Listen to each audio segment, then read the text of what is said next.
নমস্কার, অপর্ণা টেস্টি ওয়ার্ল্ডের সকল দর্শক বন্ধুদের অনেক অনেক স্বাগত। বন্ধুরা, পালং শাক তো তোমরা অনেকভাবেই রান্না করে খেয়েছো। আজ আমি কিভাবে মুসুরির ডাল দিয়ে পালং শাক রান্না করব, হালকা তেল দিয়ে জাস্ট আমার নামে মাত্র তেল দিয়ে আজকের এই পালং শাক আর ডালের রেসিপিটি করব। যারা ডায়েট করো তাদের জন্য কিন্তু ভীষণ একটা হেলদি খাবার। তারপর পালং শাকে কিন্তু প্রচুর পরিমাণে আয়রন রয়েছে, ফাইবার রয়েছে, ডালে প্রচুর প্রোটিন রয়েছে, পালং শাকেও প্রোটিন আছে যদিও। তো প্রথমে আমি পালং শাক আর ডাল ধুয়ে পরিষ্কার করে নিয়েছি আর পালং শাকগুলোকে ছোটো ছোটো করে কেটে নিয়েছি। আর এইদিকে হাফ বাটি মতো ডাল, মুসুরির ডাল আমি ধুয়ে কড়াইতে জল গরম পরিষ্কার ভালো জল দিয়ে ডালটাকে আমি একটু সিদ্ধ করে নেব।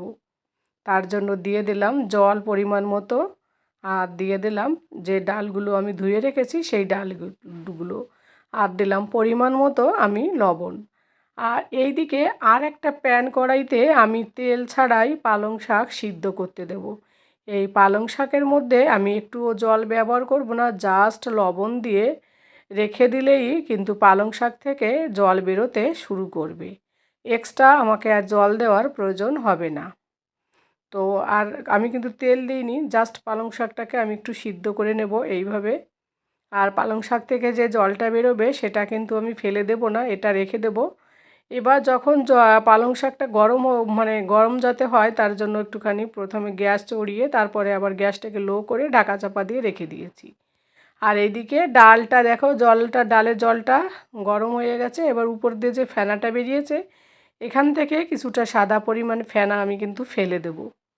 ডালের এই যে উপর থেকে যে ফেনাটা বেরিয়েছে এইখান থেকে এই ফেনাটা একটু হালকা ফেলে দিলে ভালো হয়, কারণ কি ডালটা কি হয় অনেক সময় পড়ে যায় এইভাবে, আর ওই ফেনাটা খুব একটা আমার কাছে ভালো লাগে না। তোমরা চাইলে নাও ফেলতে পারো, তো আমার এটা খুবই খারাপ লাগে দেখতে, তো ভাবি এটা ফেলেই দিই, নোংরা হয়তো হতে পারে, ডালের কোনো হতে পারে, ওই কারণে এটা ফেলে দিচ্ছি আমি। এই দেখো ফেনাটাকে একটু একটু করে, সবটা তো ফেলানো সম্ভব হবে না।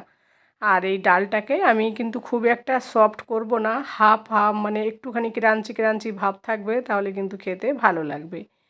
আর যারা ডায়েট করো তারা কিন্তু এইভাবে খাইলে তাদের কিন্তু ওজন একটুও বাড়বে না।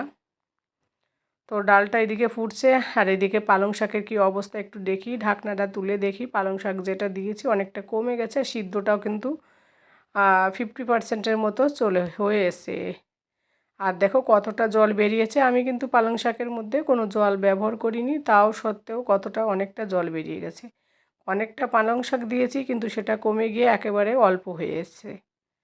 তো এইভাবে জলটাকে আমি পুরো শুকিয়ে নেব, জলটা ফেলবো না, কারণ জলেতে প্রচুর আয়রন থাকে, সেটাই পড়ে যাবে, যে পালং শাকের যে আয়রনটা বেরিয়েছে সেটাই বেরিয়ে যাবে, ওই কারণে ওটাকে আমি আর ফেলবো না জলটাকে। আর পালং শাক কিন্তু আমাদের শরীরের পক্ষে ভীষণ উপকারিতা বন্ধুরা। তো পালং শাকটা দেখো জলটা পুরো প্রায় শুকিয়ে এসছে, আর 2 মিনিটের মতো আমি রাখবো, এইভাবে এক সাইডে রেখে দেবো। আর আলাদা করে কোনো পাত্রে আমি তুলবো না, এক সাইড করে রেখে দিলাম পালং শাকগুলোকে, দেখেই বুঝতে পারছো জলটা পুরো শুকিয়ে গেছে।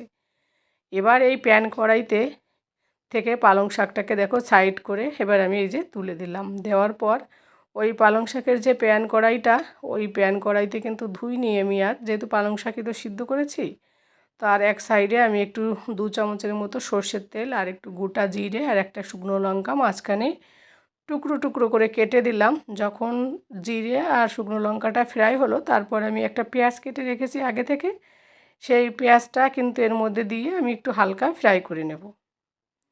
তো একটু হালকা ফ্রাই করে নেব, আর তার জন্য এর মধ্যে আমি এবার দিয়ে দেবো পরিমাণ মতো হলুদ আর একটু জিরের গুঁড়ো, আর দিয়ে দেবো সামান্য পরিমাণ লবণ, দিয়ে একটুখানি পেঁয়াজটাকে ভেজে নেব, আর মশলাটাকেও বেশ ভালো করে ভেজে নেব।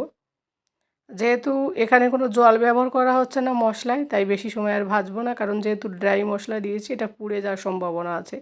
তাই এই পেঁয়াজ আর এই মশলাটাকে আমি কিন্তু তুলে রেখে দিলাম, ওই যে পালং শাকটা সিদ্ধ করেছি প্যান কড়াইতে, সেই পালং শাকের উপর রেখে দিলাম। আর এইদিকে দেখো ডালটা আর জলটা কমে যাচ্ছে, ডালটাও কিন্তু আমার সিদ্ধ হয়ে এসছে। এবার ওর মধ্যেই আমি দিয়ে দিলাম ওই পালং শাক, আর ওই যে পেঁয়াজ আর মশলাটা ভেজে রেখেছি সেইটাকে কিন্তু এর মধ্যে দিয়ে নাড়াচাড়া করে দেবো এইভাবে।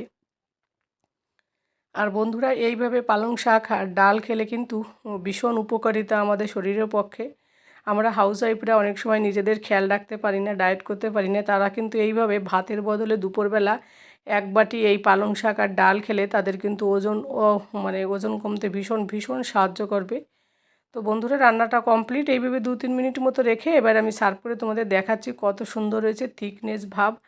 এগুলো তোমরা ভাত দিয়েও খেতে পারো, আবার রুটি দিয়েও খেতে পারো। যদি পারো তোমরা একটু ঝোল কমিয়েও খেতে পারো। তো আমি একটু ভিজে ভিজে রেখে দিলাম, খেতে ভালো লাগবে। যেহেতু ডালের রেসিপি তো একটু শুকিয়েও যায় একটু পরে ঠান্ডা হওয়ার পর, তাই একটুখানি ঝোল রেখে দিলাম আমি। তো বন্ধুরা, আজকের এই পালং শাক আর মুসুরির ডালের রেসিপিটি যদি ভালো লাগে অবশ্যই কমেন্ট করে জানিও। যে যেখান থেকে দেখছো সকলে ভালো থাকো, সুস্থ থাকো এবং সাবধানে থাকো। দেখা হবে তোমাদের সঙ্গে পরবর্তী কোনো রেসিপিতে।